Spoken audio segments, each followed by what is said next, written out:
قیامت کے بعد کی زندگی ہمیشہ رہنے والی ہے، اس کے لیے ہم کیا کر رہے ہیں؟ ان کے برے اعمال ان کی پیٹھوں پر لدے ہوئے ہوں گے اور وہ قیامت میں گھسٹتے جا رہے ہوں گے، اور وہ جو اعمال ہیں وہ ان سے سنبھالے نہیں جا رہے ہوں گے، اور کتنا زیادہ پچھتاوا ہوگا ان کے اندر، مگر وہ کچھ نہیں کر سکتے ہیں۔ اللہ تعالیٰ ان لوگوں میں ہم میں سے کسی کو شامل نہ فرمائے، ان سب کو اللہ تعالیٰ ہدایت دے، اور اللہ تعالیٰ اس وقت سے پہلے ہم سب کو سدھرنے کی توفیق عطا فرمائے انشاءاللہ۔ بار بار اللہ تعالیٰ سمجھاتے ہیں، آیت نمبر 32 میں اتنی پیاری طرح اللہ تعالیٰ فرما رہے ہیں، اور دنیا کی زندگی تو کچھ بھی نہیں، صرف کھیل تماشا ہے،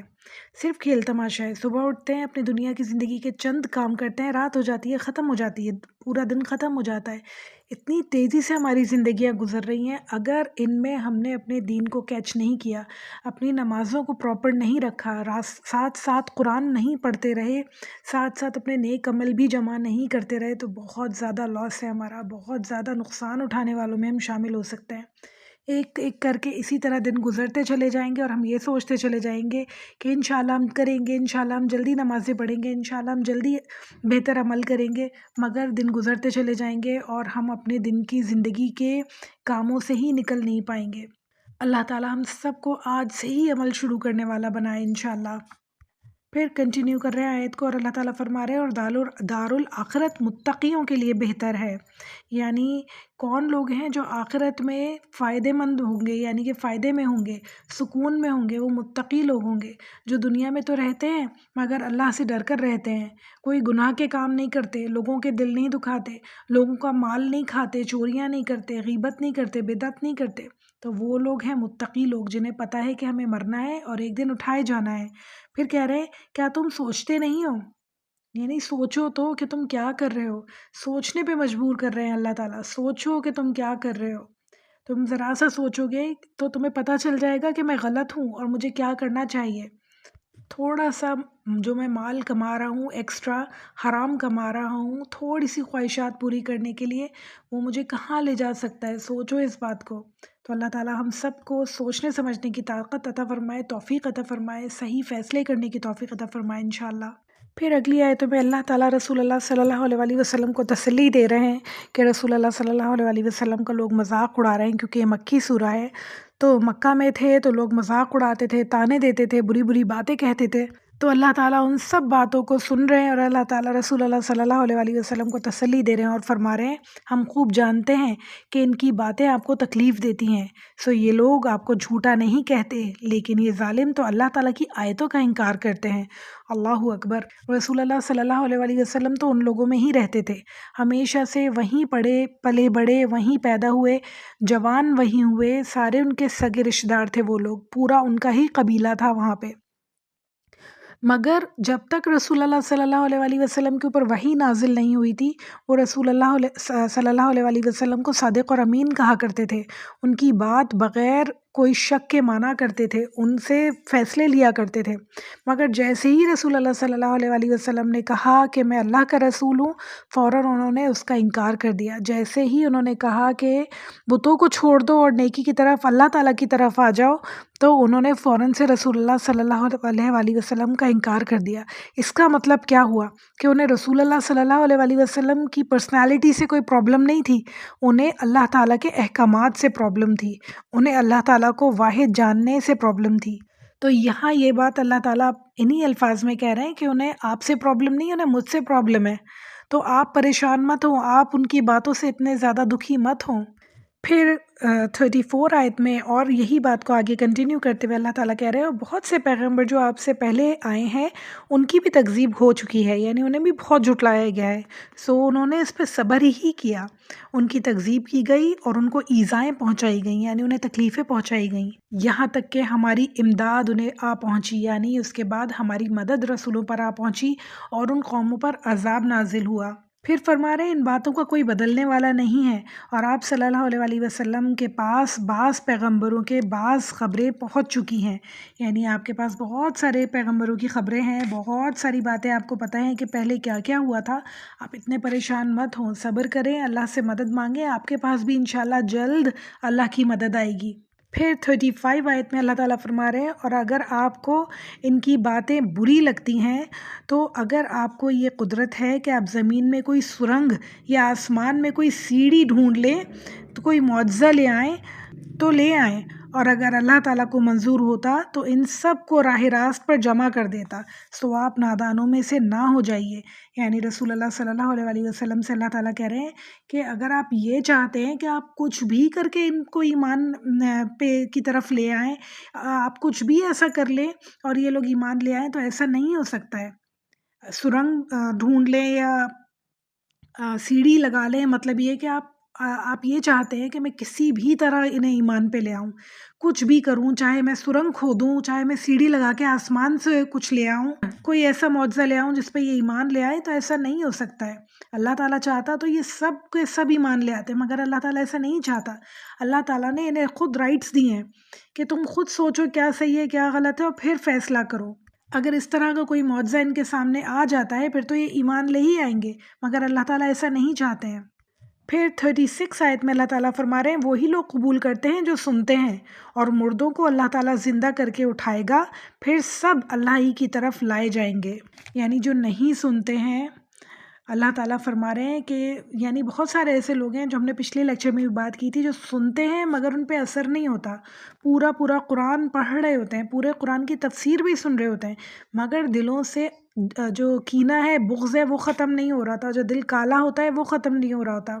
جو چوری کرنے کی عادت ہے وہ نہیں جاتی، جو غیبت کرنے کی عادت ہے وہ نہیں جاتی، جو بدعات کرنے کی عادتیں ہیں وہ نہیں جاتی، اور جو دوسری چھوٹی چھوٹی بڑی بڑی برائیاں ہوتی ہیں انسان کے اندر وہ نہیں جاتی۔ وہ اس لیے کیونکہ انسان صرف سن رہا ہوتا ہے،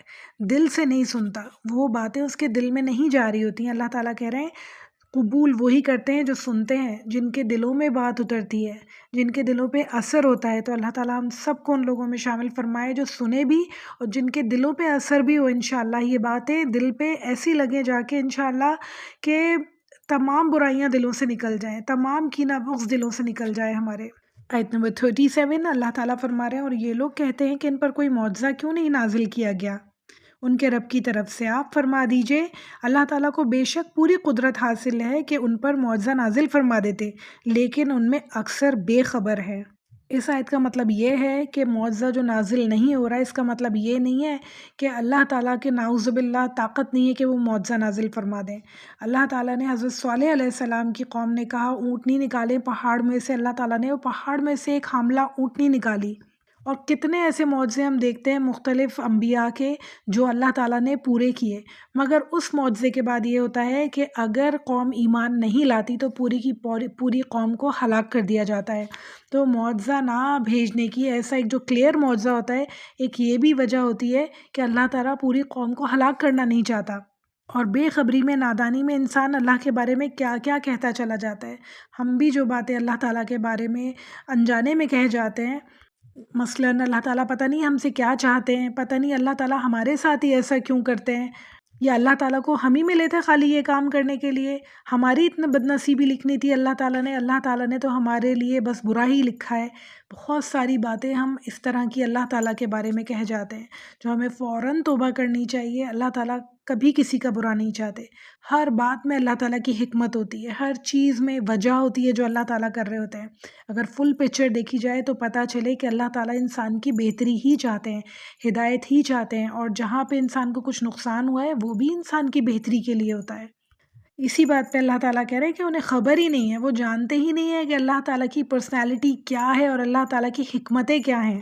آیت نمبر 38 اللہ تعالیٰ فرما رہے ہیں، اب تھوڑی سی بات چینج کر رہے ہیں اور فرما رہے ہیں جتنے قسم کے جاندار زمین پر چلتے ہیں اور جتنے قسم کے جاندار پرند اپنے دونوں پروں پر یعنی بازوؤں پر اڑتے ہیں، ان میں کوئی قسم ایسی نہیں جو کہ تمہاری طرح گروہ میں نہ ہوں۔ یعنی سب کچھ اللہ تعالیٰ نے جوڑوں میں پیدا کیا ہے، گروہوں میں پیدا کیا ہے، جانور بھی اور پرندے بھی اپنے گروہوں میں رہتے ہیں، اور وہ سب بھی اللہ تعالیٰ کی مخلوق ہے، اور اللہ تعالیٰ نے انہیں پیدا کیا، اور اللہ تعالیٰ ہی انہیں چلانے پھرانے پہ قادر ہیں۔ پھر فرما رہے ہیں ہم نے دفتر میں کوئی چیز ایسی نہیں چھوڑی ہے۔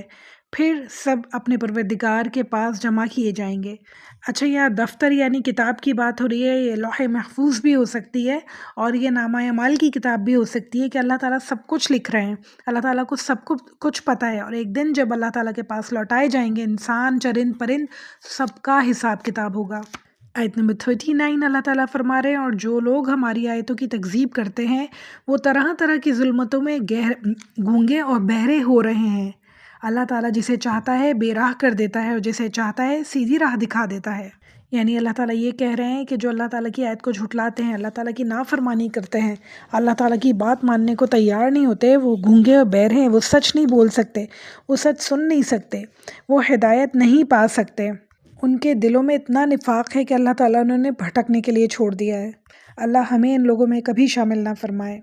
آیت نمبر 40 اللہ تعالیٰ فرما رہے ہیں، آپ کہہ دیجئے کہ اپنا حال تو بتاؤ کہ اگر اللہ تعالیٰ تم پر کوئی عذاب نازل کر دے یا تم پر قیامت ہی آ پڑے تو کیا تم اللہ کے سوا کوئی اور مددگار پاؤ گے یا کسی اور کو پکارو گے اگر تم سچے ہو؟ یعنی اس دنیا میں تو تم جب پریشانی آتی ہے اللہ کے سوا بہت لوگوں کو پکارتے ہو، بہت جگہیں ہیں تمہیں جانے کے پاس، مگر عذاب آ جائے تو پھر کوئی ہوگا تمہیں بچانے والا، یا تمہارے قیامت آ جائے تمہارے اوپر تو کون ہوگا جو تمہیں بچائے گا اللہ کے علاوہ؟ آیت نمبر 41 بلکہ خاص اسی کو پکارو گے، یعنی صرف اللہ کو ہی پکارو گے، یعنی جب مشکل آئے گی، تکلیف آئے گی اور سب تمہارے جو شریک ہیں وہ بھاگ جائیں گے تو خالص اللہ کو ہی پکارو گے تم، پھر جس کے لیے تم پکارو گے اگر وہ چاہے تو اس کو تم سے ہٹا بھی دے، یعنی مصیبت تمہارے سر سے ہٹا بھی سکتے ہیں اللہ تعالیٰ۔ جب یہ آفت تمہارے سر، پریشانیاں آ سکتی ہیں اللہ کے حکم سے تو جا بھی سکتی ہیں اللہ ہی کے حکم سے۔ پھر فرما رہے ہیں، اور جن کو تم شریک ٹھہراتے ہو ان سب کو بھول بھال جاؤ گے، ایسی پریشانی ایسی آفت آئے گی کہ سب کو بھول جاؤ گے، صرف اور صرف واحد اللہ تعالیٰ یاد رہیں گے۔ آیت نمبر 42 اللہ تعالیٰ فرما رہے ہیں، اور ہم نے اور امتوں کی طرف بھی جو کہ آپ سے پہلے گزر چکی ہیں پیغمبر بھیجے تھے، سو ہم نے ان کو تنگ دستی اور بیماری سے پکڑا تاکہ وہ اظہار عاجزی کر سکیں، یعنی جب وہ دور نکلنے لگے، اللہ تعالیٰ کو بھولنے لگے تو اللہ تعالیٰ نے انہیں تنگ دستی سے پکڑا، مال کی کمی کر دی، اولاد کی کمی کر دی، رزق کی کمی کر دی اور بیماریاں نازل فرما دی ان کے اوپر۔ تو پھر کیا ہوا؟ پھر وہ عاجز ہونے شروع ہو گئے، پھر انہیں پتہ چلا کہ ہمارے بس میں کچھ نہیں ہے، ہمارا غرور، ہمارا تکبر جو مٹی میں مل رہا ہے وہ کچھ نہیں تھا،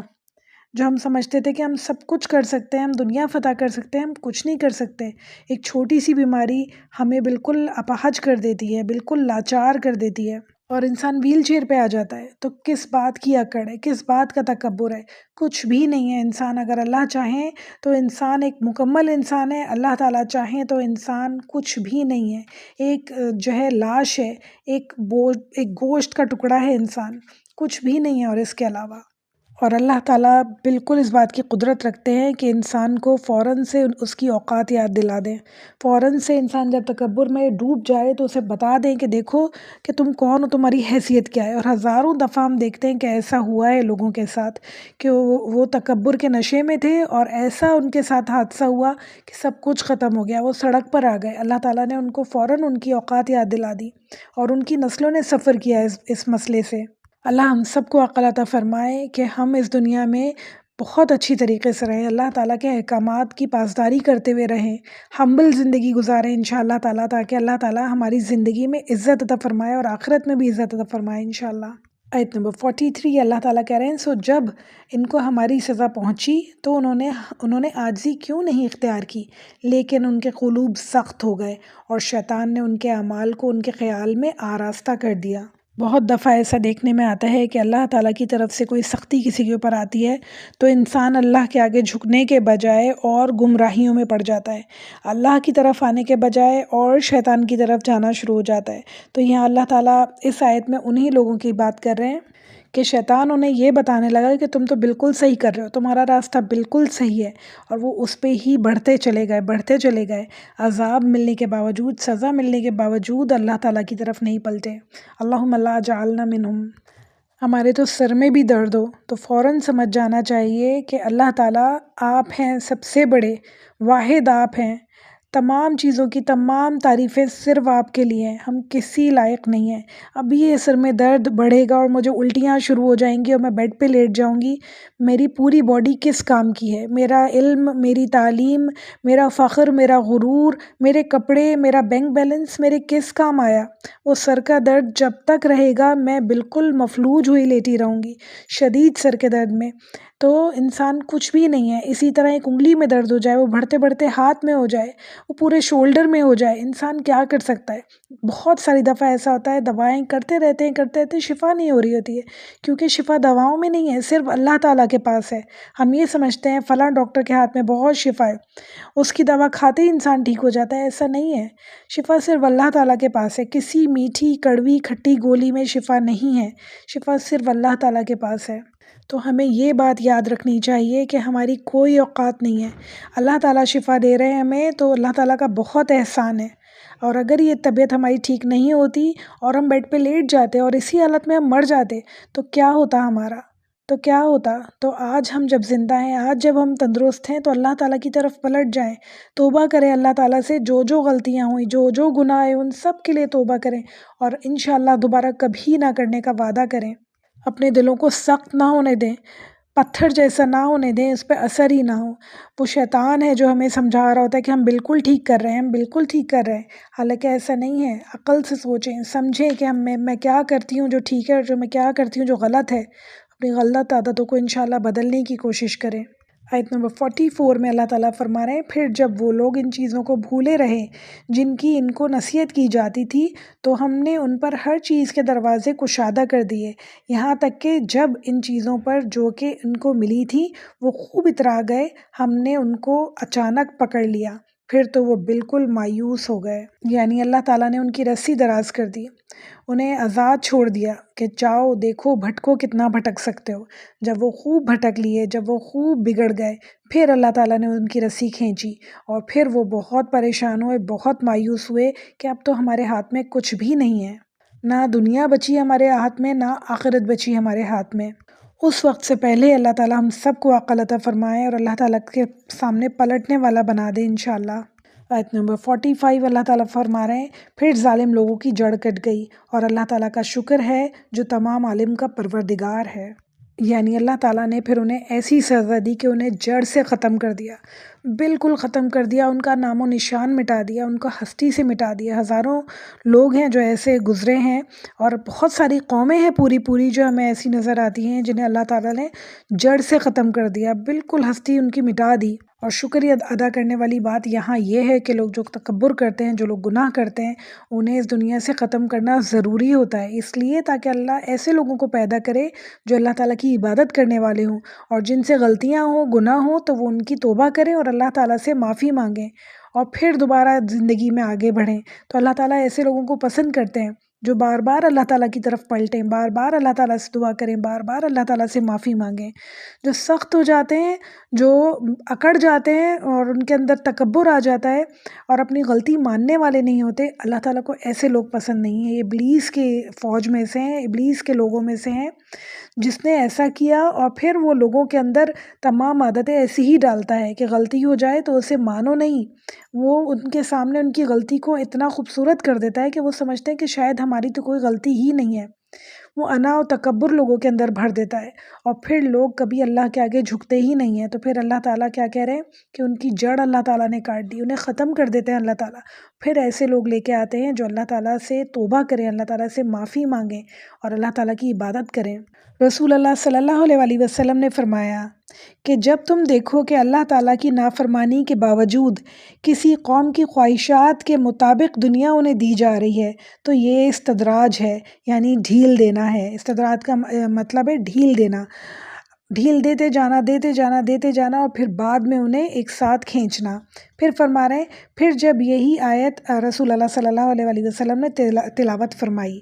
مسند احمد کی حدیث ہے یہ۔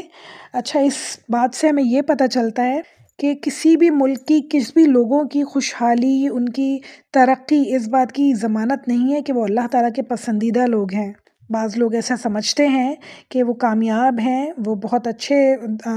عہدوں پر ہیں، مال و دولت کی فراوانی ہے، تو شاید وہ اللہ تعالیٰ کے بہت پسندیدہ ہیں، شاید اللہ تعالیٰ ان سے ناراض نہیں ہے۔ ایسا نہیں ہے بالکل، اللہ تعالیٰ نے انہیں ڈھیل دی ہوئی ہوتی ہے کہ بگڑ جاؤ، اگر تمہیں نہیں سمجھنا، بار بار انہیں اللہ تعالیٰ لیسنز دیتے ہیں، بار بار انہیں اللہ تعالیٰ بتا رہے ہوتے ہیں کہ دیکھو کیا غلط ہے کیا صحیح ہے، وہ نہیں سنتے، نہیں سمجھتے، نہیں سنتے، تو پھر اللہ تعالیٰ انہیں ڈھیل دیتے جاتے ہیں۔ پر ایک دن ایسا آتا ہے جو اللہ تعالیٰ ایک دم انہیں کھینچ لیتے ہیں، ان کی رسی کھینچ لیتے ہیں۔ آج ہمارا لیسن یہیں تک تھا۔ اللہ تعالیٰ سے امید ہے ہمیں ساری باتیں بہت اچھے سے سمجھ میں آئی ہوں گی، تمام آیت نے ہمارے دل پر اثر کیا ہوگا انشاءاللہ تعالیٰ، اور ہمارا دل بہت اچھے سے عمل کے لیے راضی ہوگا۔ تمام احکامات کو سننے اور سمجھنے کے بعد ہم نے ضرور کہا ہوگا کہ سمعنا واطعنا، اللہ تعالیٰ ہم نے سنا ہے اور ہم ضرور اطاعت کریں گے انشاءاللہ تعالیٰ، ہمیشہ ہمیشہ اطاعت کریں گے۔ ہمارے دلوں کو سخت نہ ہونے دیجیے گا، ہمارے دل سے اللہ تعالیٰ آپ اپنی محبت اور اپنا خوف نہ دور کر دیجیے گا میرے اللہ۔ ہم ہمیشہ سے صرف آپ کی عبادت کرتے آئے ہیں، ہم سے جو غلطیاں ہوتی ہیں، کوتاہیاں ہوتی ہیں، انہیں بخش دیجیے۔ ہم ہمیشہ توبہ کرنے والوں میں ہیں، ہم ہمیشہ جھکنے والوں میں ہیں، ہم ہمیشہ معافی مانگنے میں، استغفار کرنے میں، پہل کرنے والوں میں ہیں انشاءاللہ تعالیٰ۔ ہماری چھوٹی چھوٹی غلطیوں کو اللہ تعالیٰ آپ وہیں پکڑ کے وہیں ہمیں سیدھا رستہ اور ہدایت دکھا دیجیے گا۔ ہمیں استدراج نہیں چاہیے، ہمیں نیکیوں میں جلدی چاہیے، بڑھاوا چاہیے۔ گناہوں سے اللہ ہمیں بچا لیجیے، اللہ تعالیٰ ہمیں گناہوں سے بچا لیجیے، ہمیں ڈھیل نہ دیجیے کہ گناہ پہ گناہ کرتے جائیں اور ایک دم سے آپ اللہ رسی کھینچے اور انسان جہنم کے گڑھے میں جا کے گر جائے۔ اللہ نہ کرے کہ ہم میں سے کسی کے ساتھ بھی کبھی ایسا ہو۔ ربی اعنی علی ذکرک و شکرک و حسن عباداتک، ربنا تقبل منا انک انت السمیع العلیم وتوب علینا انک انت التواب الرحیم، صلی اللہ تعالی علی خیر خلقہ و ازواجہ و ذریتہ اجمعین برحمتک یا ارحم الراحمین۔ السلام علیکم ورحمۃ اللہ وبرکاتہ۔